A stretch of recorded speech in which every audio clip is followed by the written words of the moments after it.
ஆடி பௌர்ணமியில் விரதமிருந்து வழிபட்டால் கிடைக்கும் பலன்கள் அளவில்லாதது. பெண் தெய்வங்கள் சக்தி ஆண் தெய்வங்களை விட அதிகமாக இருக்கும் ஆடி மாதத்தில் பெண்கள் விரதம் இருப்பது இரட்டிப்பு பலன்களை தரும் என்று நம்பப்படுகிறது. ஆடி மாத பௌர்ணமியில் பெண்கள் விரதம் இருக்கும் வழிமுறைகளை தெரிந்து கொள்ளுங்கள்.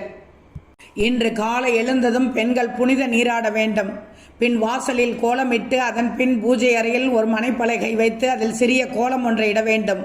தொடர்ந்து அகல் விளக்கு அல்லது காமாட்சி விளக்கு ஏதேனும் ஒன்றை அந்த கோலத்தின் மீது வைத்து விளக்கேற்றி வழிபாடு செய்து விரதத்தை தொடங்க வேண்டும்.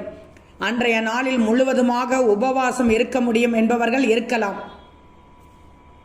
இல்லை, உடல் நலம் பிரச்சனை, பசி எடுத்தால் எண்ணம் மாறிவிடும் என நினைப்பவர்கள் பால் பழம் எடுத்து விரதம் எடுக்கலாம்.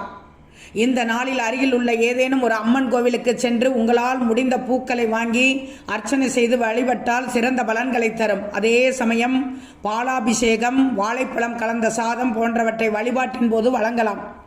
இந்த பிரசாதத்தை கோயில் உள்ள பக்தர்களுக்கு வழங்க வேண்டும். இதனை செய்வதால் குழந்தை பாக்கியம் வேண்டி வழிபடும் மக்களுக்கு நல்ல செய்தி கிடைக்கும். வியாபாரத்தில் இருந்த எதிர்ப்புகள் நீங்கி லாபங்கள் பெருகுவதோடு குடும்பத்தின் மகிழ்ச்சியும் பொங்கும் என்று நம்பப்படுகிறது.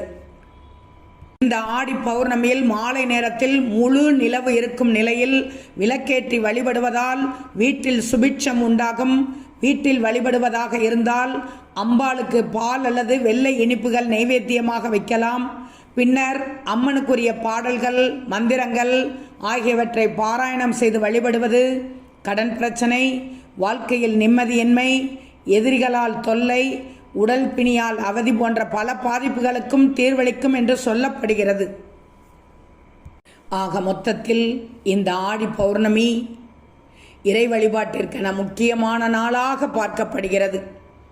அதே சமயம் ஆன்மீக மாதமாக ஆடியில் வரும் பௌர்ணமி கூடுதல் சிறப்பை கொண்டுள்ளது.